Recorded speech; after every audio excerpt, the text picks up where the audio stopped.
In this video, we will show you how to make someone an admin on Discord. First, you have to open any browser like Google Chrome, Firefox, or others. Search discord.com on the search bar of the browser and press enter.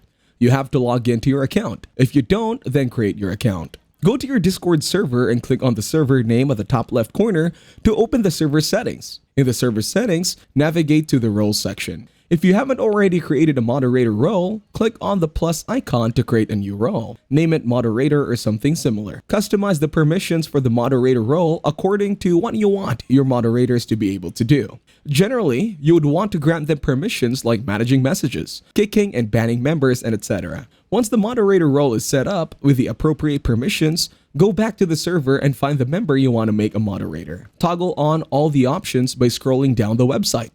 Right-click on their name or click the three dots next to their name to bring up a menu. Select roles from the menu. In the roles menu, check the box next to the moderator role to assign it to the member. If you found this tutorial helpful, leave a like and subscribe.